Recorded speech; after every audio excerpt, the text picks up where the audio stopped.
A finales del siglo XVI, el mundo estaba al borde de un conflicto masivo que daría forma al futuro de Europa. España, el imperio más poderoso de la época, dominaba vastos territorios en América, Filipinas y gran parte de Europa. El rey Felipe II, ferviente católico, se veía a sí mismo como el defensor de la fe, mientras que Inglaterra, bajo el gobierno de la reina Isabel I, se había convertido en un bastión protestante, desafiando el dominio católico.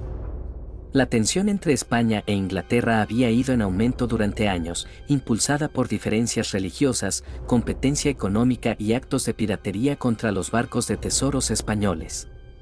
Los ingleses, bajo el liderazgo de audaces corsarios como Sir Francis Drake, saqueaban las flotas españolas que transportaban oro y plata del Nuevo Mundo, enriqueciendo a Inglaterra y enfureciendo a Felipe II.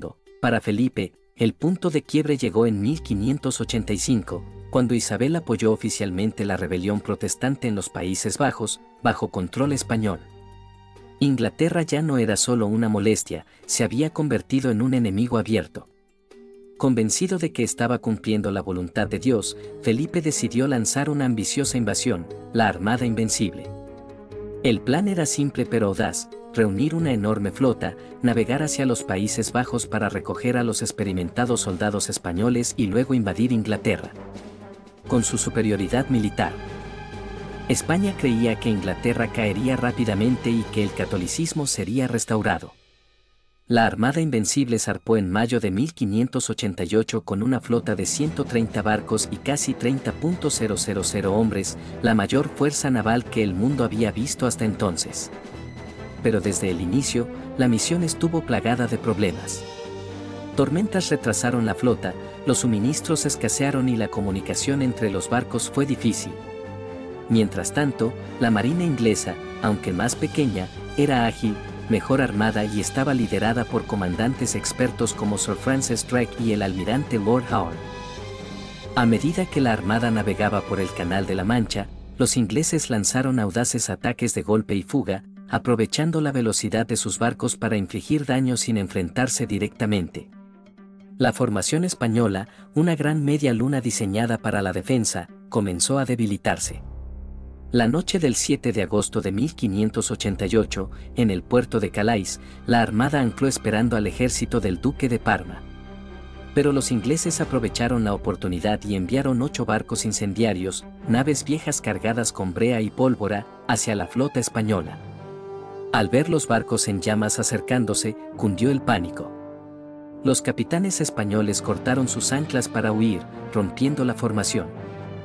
Dispersa y vulnerable, la armada enfrentó un feroz ataque inglés en Gravelinas. Con cañones superiores y excelente maniobrabilidad, los ingleses bombardearon los barcos españoles desde la distancia, evitando el combate cuerpo a cuerpo, donde los españoles tenían ventaja. Incapaces de reagruparse, los españoles sufrieron grandes pérdidas. Su poderosa flota quedó debilitada, derrotada, la armada fue forzada a retirarse al norte, bordeando Escocia e Irlanda para regresar a casa. Pero la naturaleza dio el golpe final, poderosas tormentas azotaron los barcos restantes, estrellándolos contra las rocas de las costas irlandesas. Miles de marineros españoles se ahogaron, otros, al llegar a tierra, fueron capturados y ejecutados. De los 130 barcos originales, apenas la mitad regresó a España. El fracaso de la armada marcó un punto de inflexión en la historia. España, aunque seguía siendo una gran potencia, nunca se recuperó completamente de la derrota. Inglaterra emergió fortalecida, consolidando su supremacía naval. El reinado de Isabel I se solidificó y la Inglaterra protestante continuó su expansión imperial. La batalla no fue solo un choque de flotas, sino un momento decisivo en la lucha por el dominio religioso y político en Europa. La derrota de la Armada Invencible no fue solo una victoria militar, fue el inicio de un nuevo orden mundial. Las consecuencias fueron profundas y redefinieron el equilibrio de poder en Europa. Para España, la pérdida fue un golpe psicológico y financiero devastador. Felipe II, que alguna vez gobernó el imperio más grande del mundo, quedó humillado. Aunque España siguió siendo una fuerza dominante por un tiempo, su aura de invencibilidad se rompió. El colosal costo del fracaso de la Armada, sumado a las guerras en los Países Bajos y contra el Imperio Otomano, agotó sus recursos. La derrota marcó el inicio del lento declive de España como la potencia líder de Europa. El mito de su supremacía naval se desmoronó y, con ello, se desvanecieron los sueños de una reconquista católica de Inglaterra. Para Inglaterra, la victoria fue más que un éxito militar, fue un momento definitorio en su identidad nacional.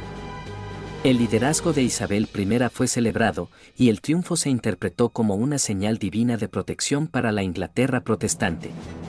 La derrota de la Armada reforzó la idea de que Inglaterra estaba bajo la providencia de Dios, un sentimiento que influiría en sus ambiciones expansionistas durante siglos.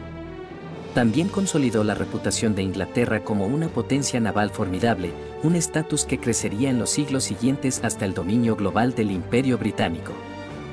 El impacto psicológico en Europa fue inmenso. Las naciones protestantes vieron la victoria como una prueba de que la hegemonía católica estaba debilitándose, lo que inspiró más resistencia contra la influencia española. Los Países Bajos, inmersos en una larga guerra de independencia contra España, encontraron nuevas esperanzas. Francia y otras potencias europeas tomaron nota, comprendiendo que España ya no era la fuerza imparable que parecía ser. La derrota de la Armada contribuyó al cambio gradual en la dinámica del poder, allanando el camino para el ascenso de otros imperios europeos. A pesar de la pérdida, España intentó reconstruir su poder naval, lanzando nuevas armadas en los años siguientes. Sin embargo, ninguna logró los objetivos que Felipe II había soñado. Los ingleses, ahora confiados en su supremacía naval, continuaron desafiando a España, practicando la piratería y expandiendo su influencia en el Atlántico. Las semillas del Imperio Británico se sembraron en las aguas del Canal de la Mancha, donde una flota más pequeña y ágil había superado a la mayor armada de su tiempo. La historia de la derrota de la Armada Invencible ha sido contada y romantizada durante siglos como una historia de resistencia inglesa y providencia divina.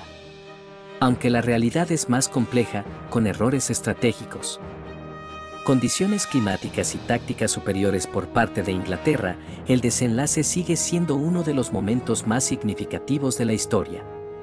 Fue un enfrentamiento que cambió el rumbo de Europa, marcando el declive de un imperio y el ascenso de otro. Los ecos de aquella batalla aún se sienten hoy. La supremacía naval como piedra angular del poder global quedó reafirmada en 1588. La idea de que fuerzas más pequeñas y tecnológicamente avanzadas pueden vencer a ejércitos más grandes y tradicionales se ha repetido en la historia militar. Y la creencia de que el destino, el clima y la determinación pueden cambiar la historia sigue siendo un recordatorio poderoso de lo impredecible que puede ser la guerra. En última instancia, la derrota de la Armada Invencible no fue solo sobre barcos y cañones, fue sobre los giros de la historia. Fue el momento en que los imperios colisionaron, las ideologías chocaron y el curso del mundo cambió para siempre. El ascenso de Inglaterra, el declive de España y el nuevo equilibrio de poder en Europa surgieron de esa fatídica campaña. La tormenta que dispersó la Armada no fue solo un fenómeno natural, sino una fuerza histórica que redefinió el futuro.